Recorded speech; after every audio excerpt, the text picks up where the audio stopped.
జరిగిన కొన్ని దారుణమైన పరిణామాల మధ్య ఇటీవల జరిగిన ఈ పరిణామాల మధ్య ఈ విషయాలను మీ ద్వారా ఈ ప్రెస్ మీట్ ద్వారా ప్రజలకు other side of the coin అంటే ఈనాడు, ఆంధ్రజ్యోతి, TV5, మహా టీవీ, ఇంకా ఈ ఎల్లో మీడియాకి సంబంధించిన వన్ సైడ్ స్టోరీస్ కాకుండా నాణ్యానికి అటువైపున వర్షన్ కూడా ప్రజలకు తెలియాల్సిన అవసరం ఉన్న నేపథ్యంలో ఇటీవల జరిగిన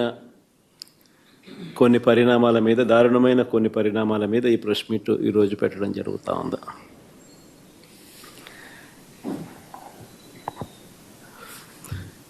రాష్ట్రంలో ఈరోజు నిజంగా చంద్రబాబు నాయుడు గారి కుట్రల నేపథ్యంలో రెడ్ బుక్ రాజ్యాంగం తాను ఇంప్లిమెంట్ చేస్తూ ఉన్న వైఖరి, పొలిటికల్ గవర్నెన్స్ అన్నది రాష్ట్రంలో చంద్రబాబు నాయుడు గారు టేక్ ఓవర్ చేసుకుని నడిపిస్తూ ఉన్న తీరును, వీటి నేపథ్యంలో రాష్ట్రంలో ఒక భయానక పరిస్థితి ఈరోజు వాతావరణము రాష్ట్రంలో నెలకొని ఉంది. ఈ రాష్ట్రంలో ఈరోజు ప్రజాస్వామ్యం కానీ, చట్టం కానీ, రాజ్యాంగ మునగడ కానీ ఇవన్నీ కూడా ప్రశ్నార్థకంగా మారిన పరిస్థితులు ఈరోజు రాష్ట్రంలో కనిపిస్తూ ఉన్నాయి. రాష్ట్రంలో ఈరోజు ఉన్నది ఒకే ఒక ప్రతిపక్ష పార్టీ. మిగిలినటువన్నీ కూడా చంద్రబాబు నాయుడు గారితో పాటు అధికారం పంచుకొని ఉన్న పార్టీలే. టీడీపీ అయినా, బీజేపీ అయినా, జనసేన అయినా అన్నీ కూడా అధికారంలో భాగస్థులై అధికారంలో ఉన్న పార్టీలు. రాష్ట్రంలో మిగిలి ఉన్నది ఒకే ఒక్క ప్రతిపక్ష పార్టీ, వైఎస్ఆర్ కాంగ్రెస్ పార్టీ. ఈరోజు ప్రజలకు ఏ కష్టం వచ్చినా కూడా పలుకుతూ ఉన్న పార్టీ కూడా ఒక వైఎస్ఆర్ కాంగ్రెస్ పార్టీ.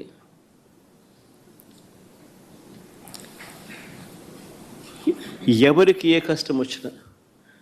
రైతుకు ఏ కష్టం వచ్చినా, అక్క చెల్లెమ్మలకి ఏ కష్టం వచ్చినా, నిరుద్యోగులకు ఏ కష్టం వచ్చినా, విద్యార్థులకు ఏ కష్టం వచ్చినా, చివరికి ఉద్యోగులకు ఏ కష్టం వచ్చినా కూడా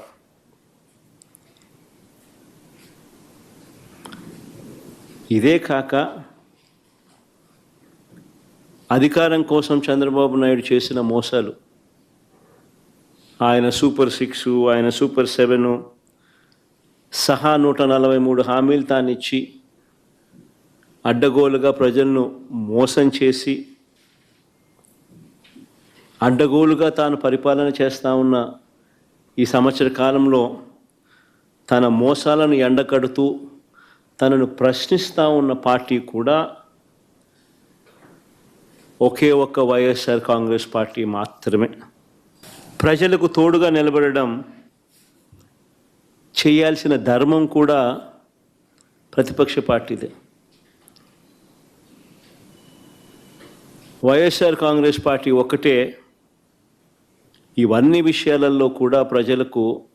ఈ సంవత్సర కాలంలో అన్ని రకాలుగా తోడుగా నిలబడింది. ఈ ఏడాది పాలనలో ప్రజలకు తానిచ్చిన ఏ హామీని కూడా చంద్రబాబు గారు నెరవేర్చకపోగా అన్ని రకాలుగా ప్రజలను ఇబ్బందుల పాలు గురి చేస్తూ ఉన్న నేపథ్యంలో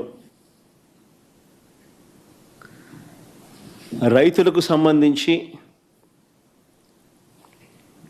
డిసెంబర్ 13, 2024 రైతు సమస్యలకు సంబంధించిన తాను ఎగరగొట్టిన రైతు భరోసా సొమ్మును డిమాండ్ చేస్తూ రైతన్నలకు గిట్టుబాటు ధర రాని పరిస్థితిని రైతన్న తరపున లేవనెత్తుతూ ఉచిత పంటల బీమాను తాను ఎత్తివేసిన పరిస్థితుల్లో తనను ప్రశ్నిస్తూ సమయానికే ఇచ్చే ఇన్పుట్ సబ్సిడీని నీరుగార్చిన పరిస్థితిలో తనను ప్రశ్నిస్తూ రైతుల సమస్యల మీద డిసెంబర్ 13వ తారీఖున 2024 డిసెంబర్ 13వ తారీఖున అన్నదాతకు అండగా వైఎస్ఆర్సీపీ రాష్ట్ర వ్యాప్త ధర్నా కార్యక్రమానికి పిలుపునిచ్చి రైతులకు తోడుగా నిలబడింది. డిసెంబర్ 24వ తారీఖున కరెంటు ఛార్జీల బాదుడుపై ఏకంగా 15,000 కోట్ల రూపాయల బాదుడు. ఎన్నికలప్పుడేమో కరెంటు ఛార్జీలు తగ్గిస్తానన్న ఈ పెద్ద మనిషి తగ్గించకపోగా ఎన్నికలు అయిపోయిన తర్వాత ఏకంగా సంవత్సర కాలం తిరక్క మునిపి ఏకంగా 15,000 కోట్ల రూపాయలు కరెంటు ఛార్జీల బాదుడు ఆయన బాదుతూ పోతే ఆ కరెంటు ఛార్జీల మీద నిరసన తెలుపుతూ డిసెంబర్ 24వ తారీఖున పోరుబాట నిర్వహించింది కూడా వైఎస్ఆర్ కాంగ్రెస్ పార్టీ. పిల్లల చదువులతో చంద్రబాబు నాయుడు చెలగాటమాడుతూ పిల్లలకి ఇవ్వాల్సిన విద్యా దీవెన వసతి దీవెన బకాయిలు ఇవ్వకోకుండా చివరికి ఆ పిల్లలు చదువులు ఆపేసి పనులకు పోతా ఉన్న పరిస్థితుల మధ్య ఆ పిల్లలకు తోడుగా నిలబడుతూ మార్చి 12న యువత పోరు పేరుతో ఆ పిల్లలకు తోడుగా ఉంటూ ఈ హామీయే కాకుండా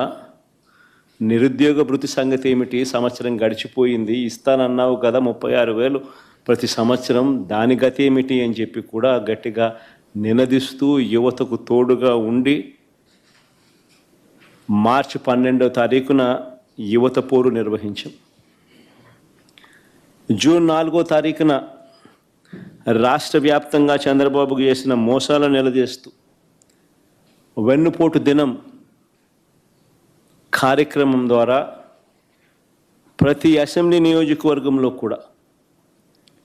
వేలాది మంది బాధిత ప్రజలతో నినాదంతో చంద్రబాబు నాయుడు గారు చేసిన మోసాలన్నీ కూడా ఎత్తి చూపిస్తూ ప్రజలను చైతన్యవంతులను చేస్తూ చంద్రబాబు నాయుడు గారు ఇచ్చిన బాండ్లను ప్రజలకు మళ్ళీ ఒకసారి వాళ్లకు తెలియజేస్తూ ఆ బాండ్లను తెలుగుదేశం పార్టీ నాయకులకు చూపిస్తూ ఈ సంవత్సర కాలంలో బకాయిలను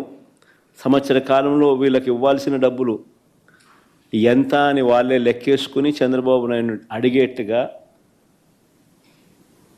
గత సంవత్సరాన్ని అడిగేట్టుగా ఈ సంవత్సరం ఎప్పుడు ఇస్తామని చెప్పి నిలదీసేట్టుగా చంద్రబాబు నాయుడు గారి మోసాలను ఎత్తి చూపుతూ ఈ నెల జూన్ 25వ తారీఖున రాష్ట్ర స్థాయిలో నేను స్టార్ట్ చేస్తే నియోజకవర్గ స్థాయిలోనూ అద్భుతంగా ఈ కార్యక్రమం జరిగింది. ఇప్పటికే జిల్లా స్థాయి అయిపోయి ఇప్పుడు మండల స్థాయిలో కూడా జోరుగా ఈ కార్యక్రమం జరుగుతూ ఉంది. జూలై 21వ తారీఖు నుంచి గ్రామ స్థాయిలోకి కూడా ఈ కార్యక్రమాన్ని ప్రతి గ్రామంలో కూడా జరిగేట్టుగా చైతన్యవంతులు చేసేట్టుగా క్యూఆర్ కోడ్ వాళ్ళు డౌన్లోడ్ చేసుకుంటే చంద్రబాబు నాయుడు గారు గతంలో అన్న మాటలు, చంద్రబాబు నాయుడు గారు గతంలో ఇచ్చిన బాండ్లు, చంద్రబాబు నాయుడు గారి మేనిఫెస్టో, ఇప్పుడు చంద్రబాబు నాయుడు గారు చేస్తూ ఉన్న మోసం, చంద్రబాబు నాయుడు గారు ఎంత బాకీ ఉన్నాడు, చంద్రబాబు నాయుడు గారు మనకి ఎంత ఇవ్వాల్సింది అన్న అన్ని వివరాలతో ప్రజలే ఆ క్యూఆర్ కోడ్ను డౌన్లోడ్ చేసుకుని వాళ్ళ ఫోన్లలో ప్రజలే తెలుసుకుని చంద్రబాబు నాయుడు గారిని గ్రామ స్థాయిలో నిలదీసేట్టుగా ప్రజలను చైతన్యవంతులు చేసే కార్యక్రమం చేస్తూ ఉన్నాం. ఈరోజు అందుకనే ప్రజలకు ఏ సమస్య వచ్చినా కూడా ఈరోజు చంద్రబాబు నాయుడు ఎలాగూ చెయ్యడు అని చంద్రబాబు నాయుడిని ఎవరు కలవడంలా, ఆయన ఎలాగో కలిసినా వేస్టే, ఆయన ఎలాగూ చేయడని ప్రజలకు కూడా బాగా అర్థమైపోయింది. చంద్రబాబు నాయుడు ప్రభుత్వం ఇక పోతా ఉంది, గట్టిగా కళ్ళు మూసుకుంటే మరో 3 సంవత్సరాలలో చంద్రబాబు నాయుడు ఎగిరిపోతాడు, మళ్ళా వచ్చేది వైఎస్ఆర్ కాంగ్రెస్ పార్టీ అని చెప్పి వైఎస్ఆర్ కాంగ్రెస్ పార్టీ తలుపు తడుతూ ఉన్నారు. వాళ్ళకు జరిగిన సమస్యల గురించి చెప్తా ఉన్నారు. ప్రజలకు తోడుగా నిలబడడం చేయాల్సిన ధర్మం కూడా ప్రతిపక్ష పార్టీదే. వైఎస్ఆర్ కాంగ్రెస్ పార్టీ ఒక్కటే ఇవన్నీ విషయాలలో కూడా ప్రజలకు ఈ సంవత్సర కాలంలో అన్ని రకాలుగా తోడుగా నిలబడింది. ఈ ఏడాది పాలనలో ప్రజలకు తానిచ్చిన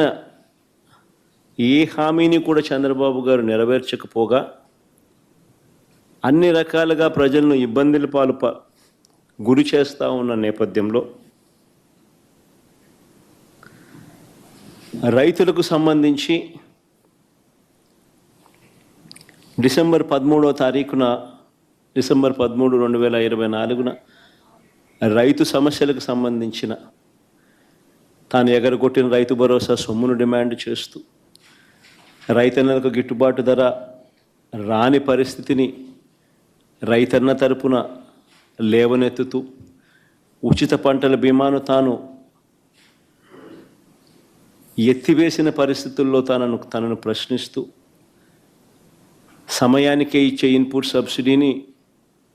నీరుగార్చిన పరిస్థితిలో తనను ప్రశ్నిస్తూ రైతుల సమస్యల మీద డిసెంబర్ 13, 2024 అన్నదాతకు అండగా వైఎస్ఆర్సీపీ రాష్ట్ర వ్యాప్త ధర్నా కార్యక్రమానికి పిలుపునిచ్చి రైతులకు తోడుగా నిలబడింది. డిసెంబర్ 24 కరెంటు ఛార్జీల బాదుడుపై ఏకంగా 15,000 కోట్ల రూపాయల బాదుడు. ఎన్నికలప్పుడేమో కరెంటు ఛార్జీలు తగ్గిస్తానన్న ఈ పెద్ద మనిషి తగ్గించకపోగా ఎన్నికలు అయిపోయిన తర్వాత ఏకంగా సంవత్సర కాలం